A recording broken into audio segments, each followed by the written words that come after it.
애청자 여러분 안녕하셨습니까? 투데이 오늘은 김인실 대리사입니다. 6월이라는 단어는 늘 우리에게 적지 않은 의미와 잊을 수 없는 날들로 이루어져 있는 듯 합니다. 한 해의 절반이라는 시간적인 의미와 또 새로운 여름, 계절의 시작, 그리고 6.25와 같은 아픔을 깨닫게 하는 시간이죠. 푸르름의 시작으로 마음을 들뜨게 하는 좋은 계절이기도 합니다. 우리는 작은 행동의 차이가 좋음과 나쁨을 결정한다는 이야기를 접한 적이 있는데요.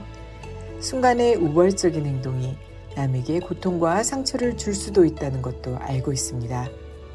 세상에는 아마도 처음부터 완벽하고 정의로운 것은 없지만 그래도 그런 목표를 향해 나아가는 사람들이 대부분일 것입니다.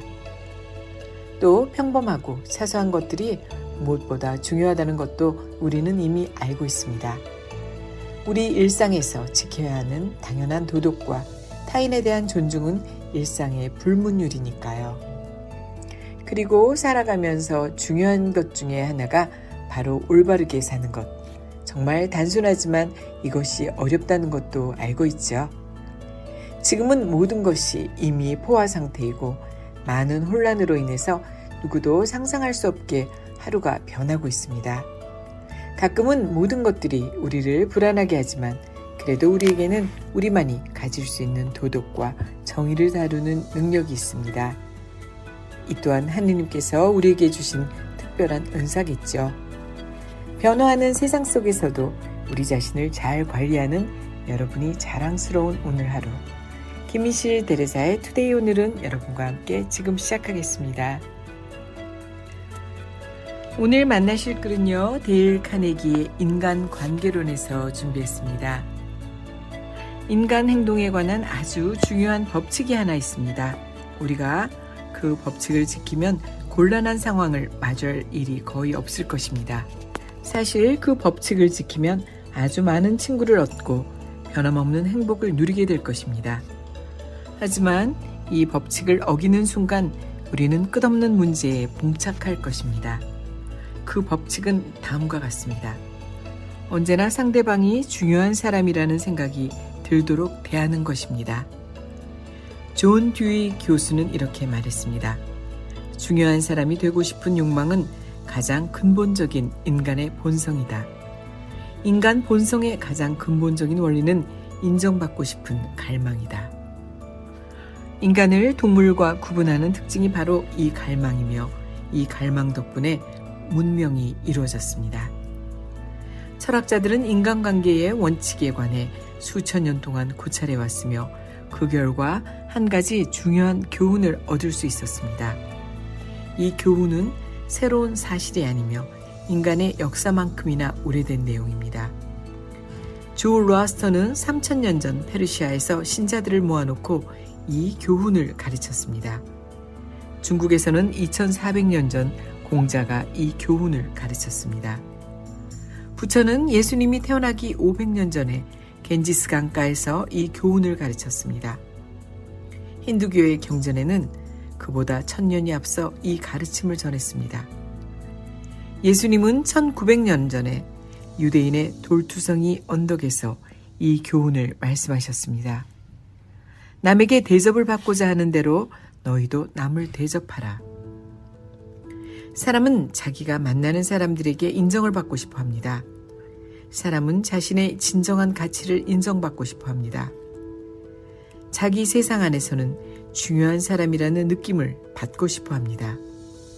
자기 세상 안에서는 중요한 사람이라는 느낌을 받고 싶어 합니다. 진실하지 않은 싸구려 아첨이 아닌 진정한 인정을 원합니다.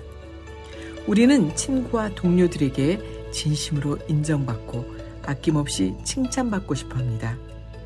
그러니 남에게 대접을 받고자 하는 대로 남을 대접해야 합니다.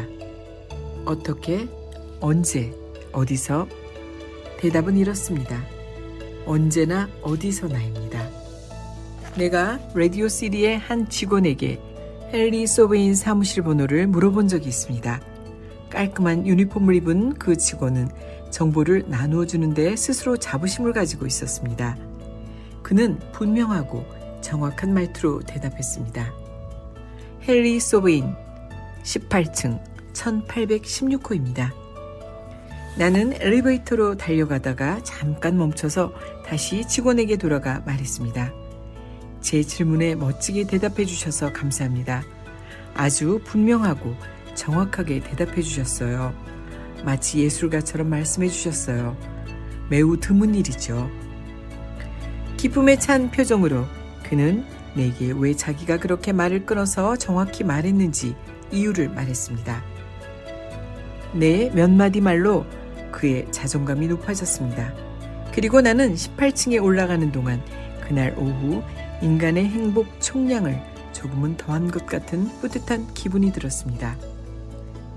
당신이 프랑스 대사가 되거나 큰 규모의 사교클럽 회장이 된 후에야 인정의 철학이 필요한 것은 아닙니다. 이 철학은 거의 매일 마법과 같은 효과를 낼 수 있습니다. 예를 들어 만약 종업원이 감자튀김을 시켰는데 으깬 감자를 가지고 오면 이렇게 말해봅니다.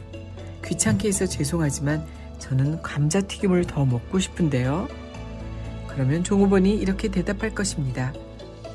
전혀 귀찮지 않습니다. 그리고 당신이 자기를 존중해줘서 기뻐할 것입니다.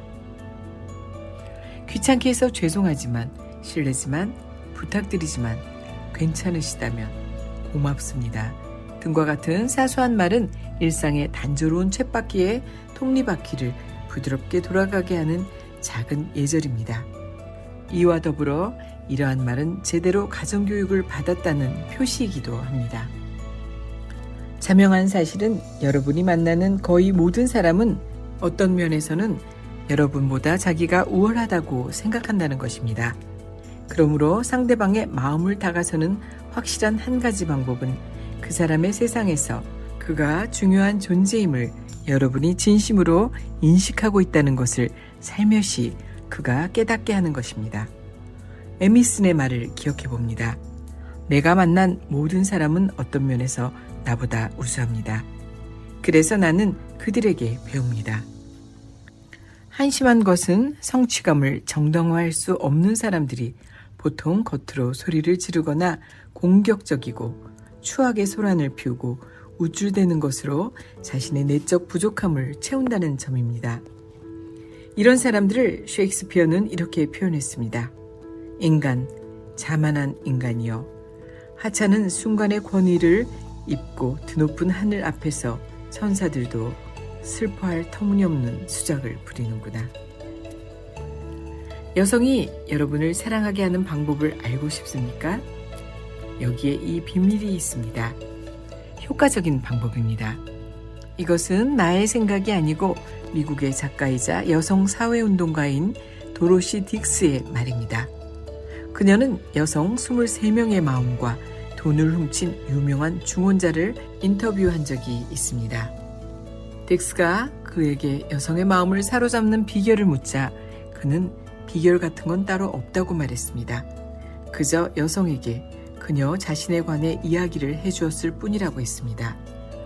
이 방법은 당연히 여성뿐 아니라 남성에게도 효과가 있습니다. 대영 제국을 통치했던 가장 판단력이 빨랐던 사람이었던 영국의 40대 수상이었던 벤자민 디즐레일리는 이렇게 말했습니다. 누군가에게 그 사람에 관해 이야기하면 그 사람은 몇 시간이고 이야기를 들을 것이다. 사람들이 여러분을 좋아하게 하고 싶다면 명심해야 할 6번째 원칙은 다음과 같습니다. 상대방이 중요한 사람이라는 느낌을 받도록 대하는 것입니다. 진심으로 그렇게 행동해야 합니다. 자연과 시간은 항상 세상을 향한 우리의 마음속을 두드리곤 합니다. 우리 모두가 공유할 수 있는 것은 자연과 시간뿐일 것입니다. 많은 것을 가진 사람에게도 또 그렇지 못한 사람에게도 자연과 시간을 평등하게 안겨주는 것은 하느님의 이치입니다. 아름다운 태양이 수없이 지나간 6월의 이 시간 앞에서 모든 것을 다 털어버리고 웃음과 희망으로 행복한 마음을 지닌 채 새로운 한 주를 맞이하고 싶습니다.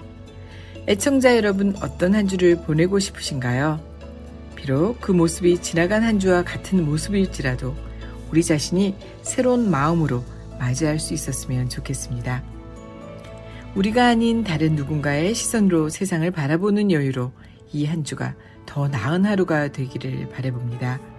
평화로운 시간들이 함께 머무는 이곳은 투데이 오늘은입니다. 진행의 김인실 대리사였습니다. 건강하고 편안한 한 주 되시기 바랍니다. 저는 다음 주 이곳에서 여러분을 기다리겠습니다. 고맙습니다.